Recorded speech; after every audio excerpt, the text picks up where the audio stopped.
ফুটন্ত গরম পানিতে ফেটানো ডিম দিয়ে এই রেসিপিটি তৈরি করুন। আশা করি গরম ভাতের সাথে আর কোনো তরকারির প্রয়োজন হবে না। ব্যাচেলর থেকে শুরু করে যারা অনেক ব্যস্ত থাকেন এবং সহজ রেসিপি খুঁজছেন, আজকের রেসিপিটি তাদের জন্য।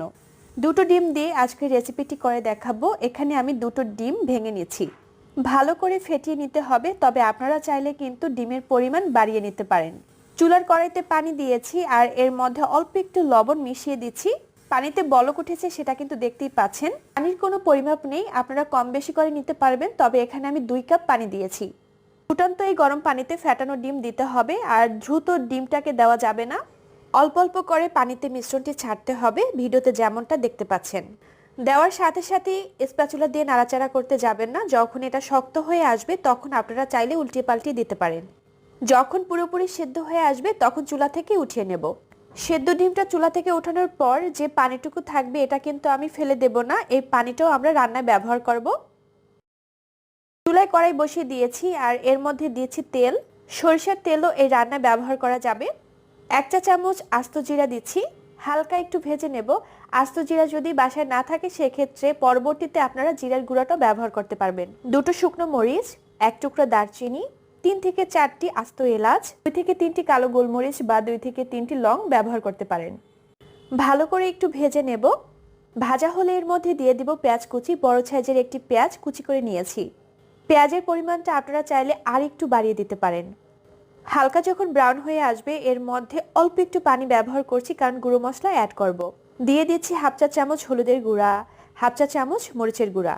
ঝালটা নিজেদের পছন্দ অনুযায়ী ব্যবহার করতে পারবেন, আবার এখানে চাইলে কাঁচা মরিচটাও ব্যবহার করতে পারেন। এখানে 1/2 চা চামচ ধনিয়ার গুঁড়া ব্যবহার করছি, আপনারা চাইলে এটা স্কিপ করতে পারেন।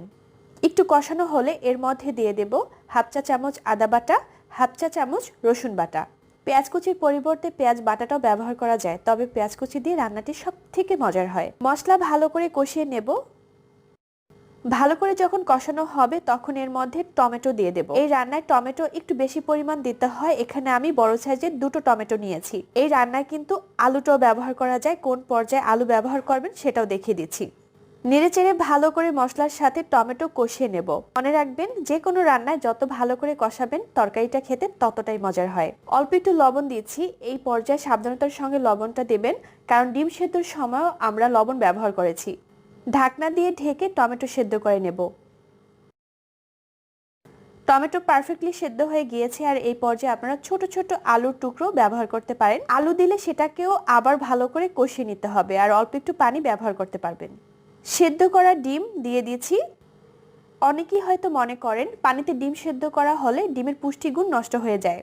এমনটা ভাবার কোনো কারণ নেই, কারণ এখানে আমরা পানিটাও ব্যবহার করব। স্প্যাচুলার সাহায্যে আমি এই পর্যায়ে ডিমগুলো ছোট ছোট করে টুকরো করে নিচ্ছি। ডিমটা চুলা থেকে উঠানোর পর যখন ঠান্ডা হবে তখন আপনারা কেচি দিয়ে কেটেও ছোট ছোট করে টুকরো করে নিতে পারেন। টমেটোর সাথে ডিমটাকেও ভালো করে কিছুক্ষণ কষিয়ে নেব। টমেটোর মতো সফট জাতীয় যে কোনো সবজি আপনারা এখানে ব্যবহার করতে পারবেন, যেমন ক্যাপসিকাম। বাসায় ধনিয়া পাতা না থাকার কারণে এই রান্নায় ব্যবহার করতে পারিনি, আপনারা অবশ্যই ধনিয়া পাতা ব্যবহার করবেন।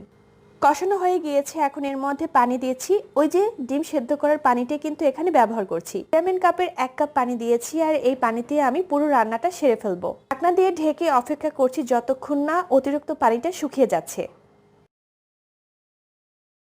কতটুকু ঝোল রাখবেন এটা সম্পূর্ণ নির্ভর করে আপনার ওপর। আমি একদম মাখা মাখা করে চুলা থেকে নামিয়ে নিচ্ছি। এখনই ভিডিওটি শেয়ার করে সাথে রেখে দিন, তা না হলে পরবর্তীতে ভিডিওটি খুঁজেই পাবেন না। আজব ডেকোরেশন, তাই না? পরিবেশনটা সম্পূর্ণ নিজের কাছে। YouTube channel subscribe, Facebook page like, follow দেওয়ার জন্য অসংখ্য ধন্যবাদ। ভালো থাকবেন, আল্লাহ হাফেজ।